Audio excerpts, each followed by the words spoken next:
nos estacionamos y Dariela y yo nos volteamos a ver y dijimos, güey, los engañamos a todos. Todos creen que saben lo que estamos haciendo. Y fue como, chocamos puñitos, volteamos con el chofer y le dijimos, usted no puede decir nada de lo que acaba de escuchar aquí. Y nos bajamos muy seguras a dirigir nuestra peliculota. No sé si voy por buen camino, voy por el camino que me he logrado labrar a mí misma, lo cual no me parece menor, pues, como que siento que este imaginario de lo que es el éxito o la fórmula de cómo llegar a, siento que no existe. Y que afortunadamente habitamos un momento histórico que permite que haya nuevas posibilidades y que hay muchas en donde yo también ya me siento como tía abuela. O sea, ahorita estaba sentada comiendo, platicando con gente de la universidad y estaba el actor de una de las películas que se están presentando acá, que es un actor súper chavito de 20 y tantos años, que me hablaba del TikTok y yo lo veía con cara de, güey, no tengo idea de lo que me estás hablando. Y está chingón que eso a 20 años de que yo empecé mi carrera más o menos, de pronto sean como espacios que yo ya no entiendo. Y eso me parece súper poderoso. Como que hacen cosas en 20 segundos o 30 segundos que neta saben contar mejor historias que a veces una película entera. Es que yo ahí tengo mis asegúnes, porque quiero decir, no lo dudo, pero en 20 segundos, perdón, no profundizas. No matizas, no... Me estás contando un cuentito, ABC, que está chingón, no todo el mundo tiene esa capacidad. Es realmente una cosa que creo que, yo no sé si Bélatar podría lograr, o Tarkovsky, son otras narrativas. Pero de ahí a, me voy a sonar como tía abuela, pero de ahí como a encasillarlo todo a, es que esto es, disiento. Si lo que consumes es inmediato, es efímero, está y luego no está, pues yo no sé si podríamos entender la historia del arte y la historia de la cultura como la entendemos hoy día si estuviéramos basados en cosas de 30 segundos que luego desaparecen. ¿Por qué seguimos hablando de los griegos? ¿Por qué la cultura griega sigue siendo un sine qua non, aunque te suene mamón o no? Pero ¿por qué seguimos regresando a ellos? ¿Por qué Shakespeare sigue siendo como un paradigma en la historia de la dramaturgia? O Bach en la música. Pues porque son cosas que trascienden. Estoy hablando desde la ignorancia porque no conozco el TikTok, pero tengo la impresión de que en 30 años probablemente no tenga la misma fuerza o permanencia que lo que ha tenido la historia del arte hasta ahora. ¿Cómo manejas? ¿Lo sueles hacer de forma creativa o técnica, las resoluciones que te pasan de ese estilo? Es que depende. Se me ocurren varios ejemplos, pues, pero siento que parte de, por lo menos, dirigir cine en las condiciones en las que se filma en este país por lo general, es decir, precarias, en donde no tienes la posibilidad de decir, regreso mañana. Lo tendrá uno dentro de 100, 1000. En general, tú tienes que filmar con lo que hay, si quieres filmar.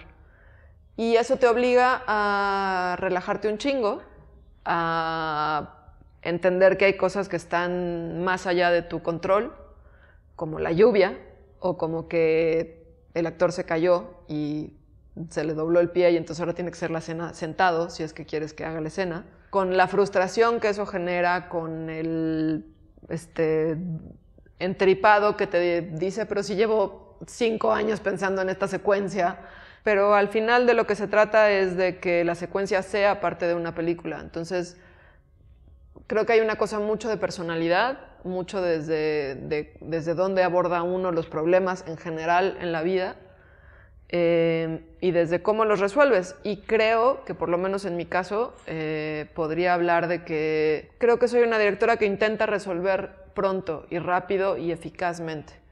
Eso no significa que yo no llegue a mi casa y llore como Magdalena, porque no era la escena que me había imaginado. Y luego llego a editar y me doy cuenta de que tampoco era tan grave. ¿Te consideras en alguna parte de ese espectro y cómo logras no irte a ninguno de los dos extremos?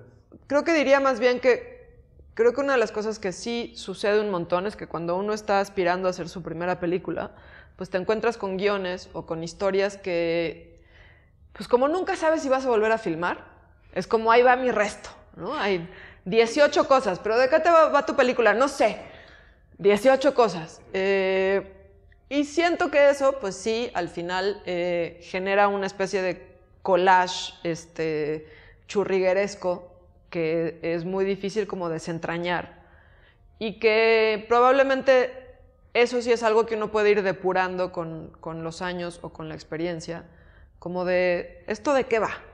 De esto, de esto, de esto. Y eso ayuda, pues, a que te simplifiques la vida en el rodaje, en la preparación. Diría que la energía, por supuesto que uno tiene más energía o estamina a sus 20 y pocos, pero que no necesariamente está ligada a la edad. Conozco algunas directores o directoras que yo digo, no mames, yo quiero ser como ella cuando sea grande, que tienen un jale y una energía y una capacidad y una lucidez mental que uno a los 20 y tantos está como... Y que la energía no necesariamente significa que uno tenga más capacidad de hacer cosas. Y por ejemplo algo como No quiero dormir sola, que hasta en Morelia pues tuviste premio, fue nominada a Ariel, o sea, te fue increíble para hacer una primera película. Lo que pasa es que yo apliqué a la ópera prima del CCC. Yo soy egresada del CCC y parte de ser egresado de esa escuela es que tú puedes aplicar al programa de ópera prima. Te la pueden dar o no, y en mi caso no sucedió. No solo no sucedió como el programa de ópera prima, sino que intenté aplicar a los fondos que en ese momento estaban disponibles, a las convocatorias que estuvieran abiertas a lo largo de casi 2 años, y me topé constantemente con negativas y con, sí, está chida tu película, pero eso de que la abuela sea borracha, como que no se ve bien. O ¿por qué no le cambias el final? Y entonces a lo mejor nos interesaría meterle dinero. Yo decía, no, están locos, esta es una peli... O sea, no, ¿por qué yo voy a tener que cambiar mi película porque a ti no te gusta? Está bien que no te guste, lo acepto, pero de ahí a yo creo que tu película debería hacer esto, pues ve tú y haz tu película. A lo mejor yo me quedo sin hacer la mía porque tú no me quieres dar tu dinero, pero bueno, yo puedo vivir con eso. Con lo que no podría vivir es con que yo cambie mi historia porque a ti no te gusta. Y ese ejercicio como de rechazo y de topar con pared durante un rato, lo que sí me obligó es como a regresar a la página, al guión que tenía y decir, ok, ¿cómo puedo filmar esta película de la manera más guerrilla, independiente, minimalista posible?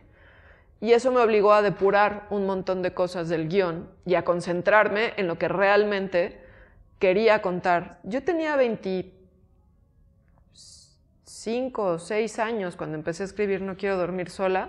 Pues la neta es que uno no sabe qué quiere contar, a menos de que seas Orson Welles, pero esa es una excepción en la historia del cine. Y hay grandísimas óperas primas, no hay ninguna como El Ciudadano Kane. Entonces, tener claro qué quiero contar, pues no sé, tengo 25 años, ni siquiera sé qué quiero desayunar. Yo neseo y digo, yo quiero hacer esta película, ¿cómo la sintetizo lo mejor posible para las 17 otras cosas que estaban puestas en el guión? Decir, esto, pues, ¿qué? Esto está chido, pero no es para esta película. Esto es un berrinche. Y ir como delimitando, y eso creo que ayudó a que la película llegar al lugar al que llegó, que por otro lado, creo que también hay que decir que luego hay un montón de cosas fortuitas en lo que hacen que una película funcione o no. Que un festival como Venecia, como nos pasó a nosotros con No quiero dormir sola, nos abriera las puertas. ¿Por qué mi película sí o nuestra película sí y no otra? Que contra las miles y pico que reciben en un festival de Liga A, como ellos les llaman a lo que puede ser Venecia, les llame la atención por encima de otra cosa. No estoy diciendo que todo es suerte, porque yo trabajo un chingo y soy muy nerd y me aplico. No es un examen de matemáticas donde las respuestas son exactas. Estás como plantándote con procesos artísticos que dependen mucho de tu interlocutor. Y entonces ahí es donde siento que hay un factor medianamente fortuito en por qué una película puede ser mejor recibida que otra. Vivieron una familia que tan inusual, que inusual no quiere decir malo, al contrario, pero... Lo que pasa es que para mí no era inusual, ¿sí? Era la familia que me tocó, en la que crecí. Con el tiempo fui entendiendo que salía de la norma, por ejemplo, de las familias de mis compañeros, compañeras de escuela, y que yo me ganaba un dinerito extra diciendo, ya sé cuál es el final de la quinceañera. Pero fuera de eso, pues era el contexto en el que me tocó habitar, y mis amigos más cercanos, mis hermanos, hermanas, pues crecieron en el mismo contexto que yo. Entonces para mí no era raro, no era extraordinario. Lo fui entendiendo con el tiempo, y en mi caso además tuve la grandísima suerte de contar con figuras materno-paternales que no solo eran buenos en lo que hacían, sino que lo disfrutaban mucho. Y esa fue su gran herencia. No sé, que está tan naive, tan empezando y diciendo, ¿qué onda con esto? Mira, la neta voy a decir que me encabroné, porque No quiero dormir sola estaba nominada a Mejor Guión, Mejor Ópera Prima, Mejor Actriz, Mejor Coactuación Femenina, y no estaba nominada a Mejor Dirección. Y yo decía, claro, porque la película se dirigió sola. Están las dos actrices nominadas, Mejor Guión, Mejor Ópera Prima, y la película la dirigió quién sabe quién.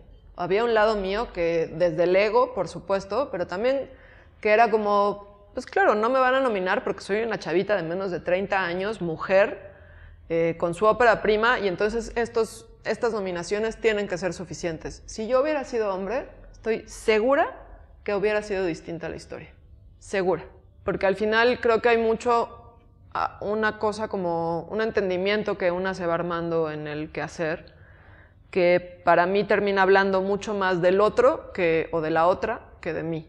Pero más que sentirme afectada, fue como entender mucho, entender más que nunca probablemente, porque yo venía de una generación del CCC que la mitad éramos mujeres, cosa que había sido extraordinaria y se repitió casi 10 o 12 años después. Y luego salí al mundo real y me topé con estas cosas, o me he ido topando con esas cosas, porque no fue solo de aquel momento, que lo que me hacen es abrirme como muchas reflexiones y preguntas con las que tampoco pienso como detenerme a pelear demasiado.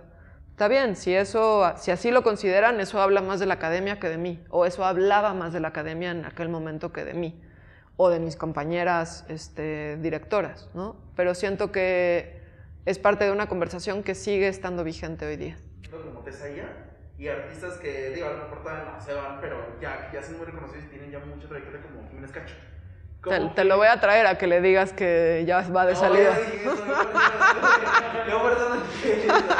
Pensaría que hay algo que yo, por lo menos yo como directora, entiendo como un rasgo común y que tiene que ver con, hablando de los actores y de las actrices específicamente, que no importa cuántas películas, obras de teatro, etcétera, etcétera, hayan realizado en su vida, creo que los grandes actores, las grandes actrices, son capaces de llegar a un proyecto y cada vez presentarse como un lienzo en blanco. Y eso para una directora, para un director, es bien rico, porque entonces tienes a un Daniel Jiménez Cacho, una Adriana Roel, una Karina Gidi, que tienen ganas de jugar contigo y que no te van a llegar a decir, es que yo ya pasé por ahí y esto es así. Te lo van a llegar y te lo van a decir y te van a cuestionar y te van a confrontar, y está chingón, porque es un trabajo de dos. ¿Tuviste también el chance de participar, por ejemplo, en series como la de Luis Miguel en este caso? Yo he aprendido un montón de dirigir televisión, un montón. Creo que he afinado mi instrumento como directora, pero creo que son entretenimiento. Así lo considero yo, y insisto, no significa que uno esté por encima del otro, porque también la capacidad de llegar a la cantidad de gente que llega a un proyecto como Luis Miguel, pues no es menor. Ya quisiera yo que cualquiera de mis películas hubiera sido vista como fue vista Luis Miguel, pero creo que hay que diferenciarlas, porque sí estamos hablando de narrativas distintas. Dicho esto, diría que recuerdo con muchísimo cariño y con muchísima como fuerza. A mí me tocó dirigir sobre todo muchas escenas con Jaenada, con Óscar Jaenada, con el personaje de Luisito Rey, Me tocó casi todo, si no es que todo el universo de las oficinas Luis Rey, porque fue un proyecto que se filmó un poco más como con Beto Hinojosa como director principal y yo un poco ocupándome de pronto de locaciones grandes que necesitaban como, que abarcaban muchos capítulos, pero que eran como muchas escenas o semanas de rodaje juntas. Y tuve la gran fortuna de que me tocara trabajar muchísimo con Oscar. Y fue muy gozoso. Fue la capacidad de entrada descubrir un actor que no pertenecía al contexto mexicano, que tenía otras maneras y otras fórmulas de llegar a sus profundidades y emociones, y eso como directora se vuelve un reto muy chingón. Y de además entender a un tipo, eso, como absolutamente centrado. Me acuerdo que tenía como una biblia gigante de su personaje y él mismo traía referencias como de las telas, de las ropas que tendría que usar Luisito Rey, y una cosa que yo dije, ¿qué es esto? Nunca lo había visto en mi vida. Entonces aprendí mucho y lo disfruté muchísimo porque también había una cosa pop a la que yo nunca me había acercado porque me sentía en otro lugar, y también fue como, güey, bájale 200 rayitas y también está chido y también está divertido y también hay cosas que aprender aquí. ¿Qué es lo que buscas alimentar en la gente? A mí me interesa lanzar preguntas y que además cada espectadora las cache como pueda, como les resuene en su momento vital.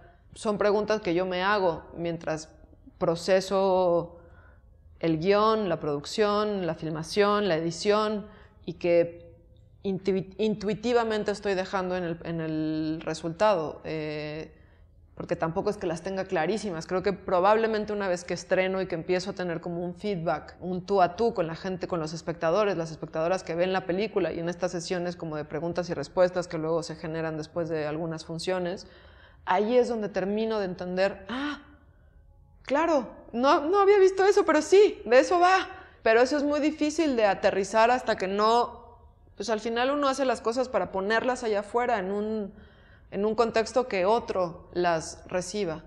Entonces, para mí se trata más de espejear sin necesariamente tener claro con quién o cómo.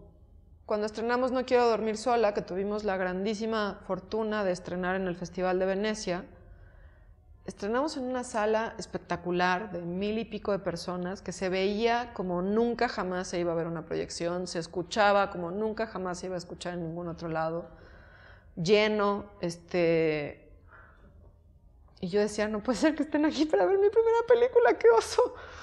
Y al final de la película, después de un aplauso muy lindo y de una sesión de preguntas y de respuestas donde a mí me temblaba la voz y decía, perdón, es que estoy muy nerviosa, salimos y pues te entrevista la gente local, la chingada, no sé qué, los medios nacionales que están ahí en el festival, y había una chava que la vi y estaba llore y se quedó y lloraba y al final, después de 45 minutos, casi una hora de estar como afuera de la sala y no sé qué, se acercó y me dijo, es que somos mi abuela y yo.